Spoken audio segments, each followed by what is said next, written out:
ഇടുക്കി മൂന്നാറിലെ ജനവാസ മേഖലയിൽ വീണ്ടും പടയപ്പ. വഴിയോര കട കാട്ടാൻ ആക്രമിച്ച് തകർത്തു. പടയപ്പ ഇപ്പോഴും ജനവാസ മേഖലയിൽ തുടരുകയാണ്. രാഹുൽ വിജയൻ വിവരങ്ങളുമായി ചേരുകയാണ്. ഇപ്പോൾ ആദ്യം നമുക്ക് ആ പടയപ്പയുടെ ദൃശ്യമൊന്ന് കാണാം. പടയപ്പ ഇരുട്ടിൽ കയറി നിൽക്കുകയാണ്. ഇപ്പോൾ ഒരു ചുവന്ന പ്രകാശത്തിൽ നമുക്ക് പടയപ്പ കാണാം. പടയപ്പ എന്ന പാട്ടുപാടിയ വെട്ടത്തോട്ടിറങ്ങി വരുമായിരിക്കും. പടയപ്പ കുറച്ച് കാലമായിട്ട് തന്നെ ഈ മൂന്നാർ ഏരിയയിൽ പരിസരങ്ങളിൽ ചുറ്റിത്തിരിയാണ്. രാജമല 5-ാം മൈലിലാണ് ഇന്നലെ രാത്രിയിൽ പടയപ്പ കണ്ടത്. രാഹുൽ വിജയൻ, പടയപ്പയുടെ വിശേഷങ്ങൾ പറയൂ.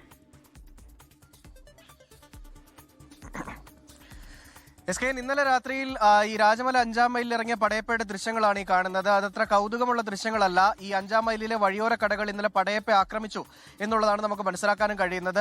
ഈ വഴിയോര കടകൾ ആക്രമിച്ചതിന് ശേഷം അകത്തുണ്ടായിരുന്ന ഭക്ഷണ സാധനങ്ങൾ എടുത്ത് ആന കഴിക്കുകയും ചെയ്തിട്ടുണ്ട്. ഈ ചോളം ഉൾപ്പെടെയുള്ള സാധനങ്ങളായിരുന്നു ആ കടയ്ക്കകത്തുണ്ടായിരുന്നത്. അത് പൂർണ്ണമായിട്ടും ഭക്ഷിച്ചു എന്നുള്ളതാണ് ആ നാട്ടുകാർ പറയുന്നത്. പിന്നീട് വനംവകുപ്പ് RRT വിവരം അറിയിക്കുകയായിരുന്നു.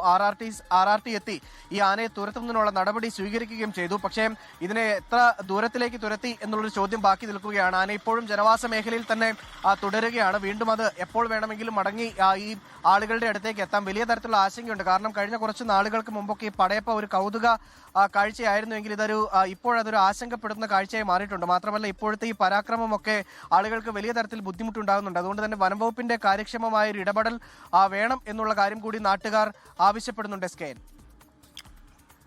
Okay, thank you Rahul Vijayan.